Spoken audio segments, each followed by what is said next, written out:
अस्सलाम वालेकुम फ्रेंड्स।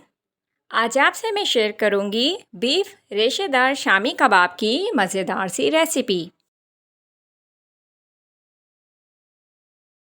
इसके लिए मैंने बीफ लिया है तकरीबन 1.5 किलो। 1 टीस्पून मैंने लिया है ज़ीरा। हाफ़ टी स्पून मैंने ली है साबुत काली मिर्च। 6 से 7 मैंने छोटे टुकड़े लिए हैं दालचीनी के। 10-12 मैंने ली हैं लौंगे। 6 छोटी इलायची और 2 बड़ी इलायची। इनको हम ग्राइंड कर लेंगे।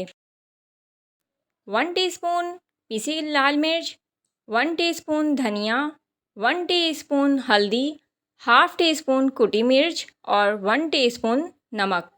नमक आप अपने टेस्ट के मुताबिक कम या ज़्यादा कर सकते हैं। तो चलते हैं इसकी मेकिंग की तरफ और करते हैं बिस्मिल्लाह। सबसे पहले मैंने एक बर्तन लिया है, गोश्त को अच्छी तरह धो के हम इसमें डाल देंगे।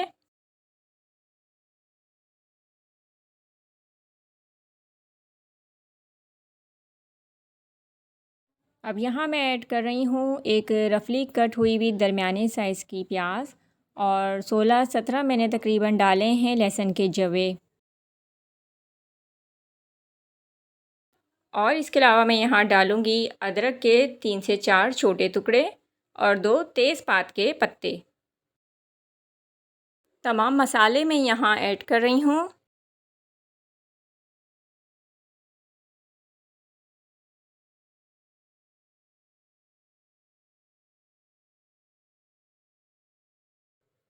और जो मसाले मैंने पीसे थे वो मैं यहाँ पे अब इसको डाल दूँगी।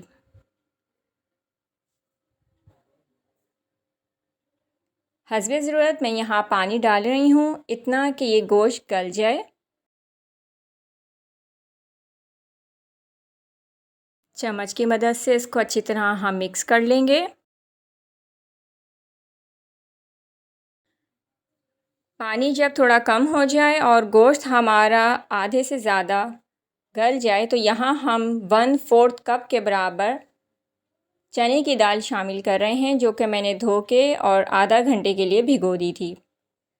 इस पॉइंट पर आपको अगर मज़ीद पानी ऐड करने की ज़रूरत है तो आप ऐड कर सकते हैं। मुझे ज़रूरत नहीं है तो मैं ऐड नहीं कर रही।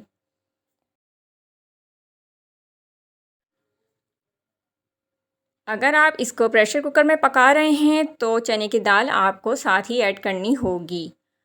पानी अच्छी तरह खुश्क हो जाए जैसा कि आप देख रहे हैं तो हम इसको इस तरीके से मैं इसको कूट रही हूँ हावन दस्ते से। आप इसको चॉपर में भी पीस सकते हैं। यहाँ मैं ऐड कर रही हूँ प्याज चॉप की हुई और तकरीबन एक, और हस्बे ज़रूरत मैं यहाँ डाल रही हूँ तकरीबन 1 प्याली आप लगा लें हरा धनिया बारीक कटा हुआ, ज़रा सा पुदीना और 5 से 6 मैंने बारीक कटी हरी मिर्चें यहाँ ऐड करी हैं। अच्छी तरह इसको हम मिक्स कर लेंगे।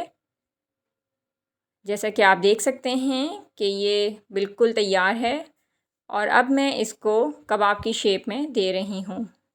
कबाब की शेप हम इस तरीके से दे देंगे और फिर हम इसका लास्ट प्रोसेस करेंगे, यानी कि इसको हम फ्राई करेंगे।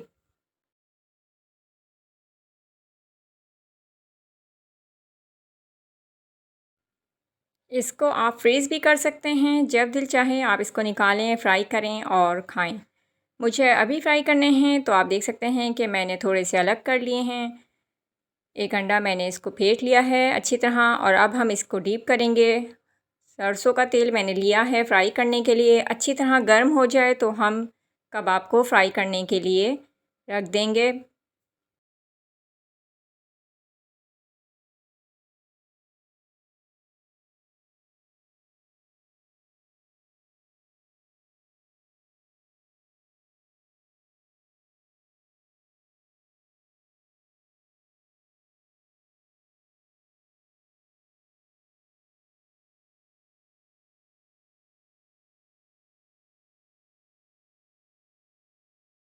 एक साइड से कबाब हो चुके हैं तो हम इसकी साइड को चेंज कर देंगे। गोल्डन ब्राउन होने तक हमें इसको अच्छी तरह फ्राई करना है।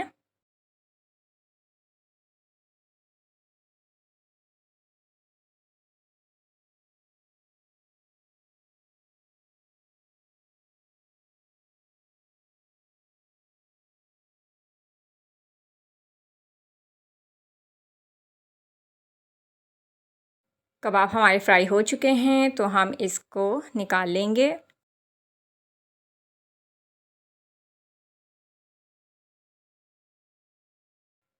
रेशेदार बीफ कबाब रेसिपी आप ज़रूर ट्राई कीजिए और ये बहुत टेस्टी बनेंगे। आप इस रेसिपी से भी आप बनाकर ज़रूर खाएं। आप देख सकते हैं कितने ज़बरदस्त लग रहे हैं ये, और इसका टेस्ट बहुत अच्छा है। आप इस रेसिपी को एक बार ज़रूर ट्राई कीजिएगा। मेरी इस रेसिपी को अपने फ्रेंड्स एंड फैमिली के साथ ज़रूर शेयर कीजिए, अपना फ़ीडबैक ज़रूर दीजिए, और ऐसी ही मज़ेदार वीडियोस के लिए don't forget subscribe my channel and hit the bell icon.